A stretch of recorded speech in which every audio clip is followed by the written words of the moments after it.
The Telltale Heart. It's true, yes, I have been ill, very ill, but why do you say that I have lost control of my mind? Why do you say that I am mad? Can you not see that I have full control of my mind? Is it not clear that I am not mad? Indeed, the illness only made my mind, my feelings, my senses stronger, more powerful. My sense of hearing especially became more powerful. I could hear sounds I had never heard before. I heard sounds from heaven, and I heard sounds from hell. Listen, listen, and I will tell you how it happened. You will see, you will hear how healthy my mind is. It is impossible to say how the idea first entered my head. There was no reason for what I did. I did not hate the old man. I even loved him. He had never hurt me. I did not want his money. I think it was his eye. His eye was like the eye of a vulture, the eye of one of those terrible birds that watch and wait while an animal dies and then fall upon the dead body and pull it to pieces to eat it. When the old man looked at me with his vulture eye, a cold feeling went up and down my back. Even my blood became cold. And so I finally decided I had to kill the old man and close that eye forever. So, you think that I am mad? A madman cannot plan. But you should have seen me. During all of that week, I was as friendly to the old man as I could be, and warm and loving. Every night, about 12 o'clock, I slowly opened his door. And when the door was opened wide enough, I put my hand in, and then my head. In my hand I held a light covered over with a cloth so that no light showed. And I stood there quietly. Then, carefully, I lifted the cloth just a little, so that a single, thin, small light fell across that eye. For 7 nights I did this, 7 long nights, every night at midnight. Always the eye was closed, so it was impossible for me to do the work.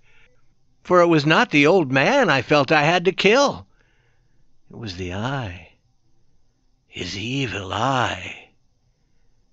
And every morning I went to his room, and with a warm, friendly voice, I asked him how he had slept. He could not guess that every night, just at 12, I looked in at him as he slept. The 8th night I was more than usually careful as I opened the door. The hands of a clock moved more quickly than did my hand. Never before had I felt so strongly my own power. I was now sure of success. The old man was lying there, not dreaming that I was at his door. Suddenly he moved in his bed. You may think I became afraid, but no. The darkness in his room was thick and black. I knew he could not see the opening of the door. I continued to push the door slowly, softly. I put in my head. I put in my hand with the covered light. Suddenly the old man sat straight up in bed and cried, "Who's there?" I stood quite still. For a whole hour I did not move, nor did I hear him again lie down in his bed. He just sat there, listening. Then I heard a sound, a low cry of fear which escaped from the old man. Now I knew that he was sitting up in his bed, filled with fear. I knew that he knew that I was there. He did not see me there. He could not hear me there. He felt me there. Now he knew that death was standing there. Slowly, little by little, I lifted the cloth, until a small light escaped from under it to fall upon that vulture eye. It was open, wide open, and my anger increased as it looked straight at me. I could not see the old man's face, only that eye, that hard blue eye, and the blood in my body became like ice. Have I not told you that my hearing had become unusually strong? Now I could hear a quick, low, soft sound, like the sound of a clock heard through a wall. It was the beating of the old man's heart. I tried to stand quietly, but the sound grew louder. The old man's fear must have been great indeed. And as the sound grew louder, my anger became greater and more painful. But it was more than anger. In the quiet night, in the dark silence of the bedroom, my anger became fear, for the heart was beating so loudly that I was sure someone must hear. The time had come. I rushed into the room, crying, "Die! Die!" The old man gave a loud cry of fear as I fell upon him and held the bedcovers tightly over his head. Still his heart was beating, but I smiled as I felt that success was near.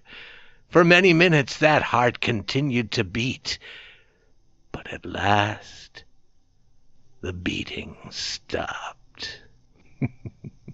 The old man was dead. I took away the bedcovers and held my ear over his heart. There was no sound. Yes, he was dead. Dead as a stone. His eye would trouble me no more. So I am mad, you say? You should have seen how careful I was to put the body where no one could find it. First I cut off the head, then the arms and the legs. I was careful not to let a single drop of blood fall on the floor.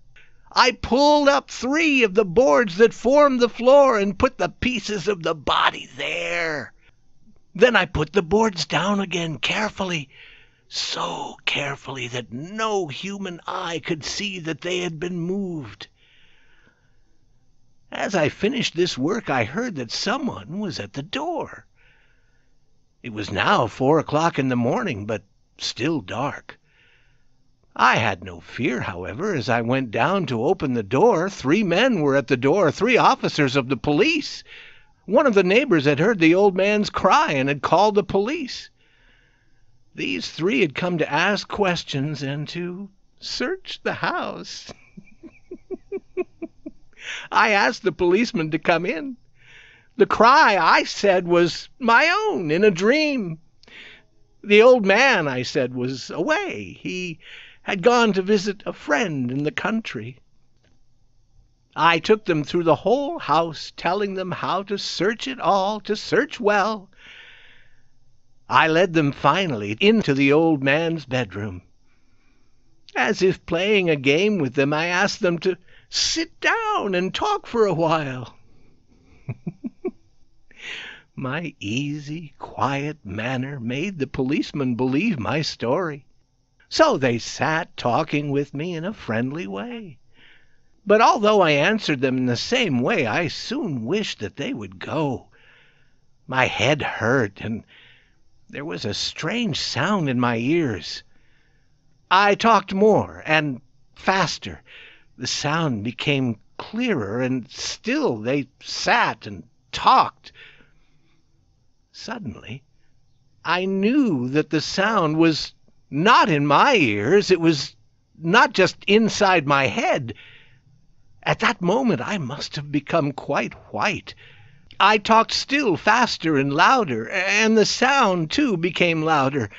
It was a quick, low, soft sound, like the sound of a clock heard through a wall. A sound I knew well. Louder it became, and louder. Why did the men not go? Louder, louder! I stood up and walked quickly around the room. I pushed my chair across the floor to make more noise to cover that terrible sound. I talked even louder, and still the men sat and talked and smiled. Was it possible that they could not hear? No, they heard. I was certain of it. They knew. Now it was they who were playing a game with me. I was suffering more than I could bear from their smiles and from that sound. Louder, louder, louder! Suddenly I could bear it no longer.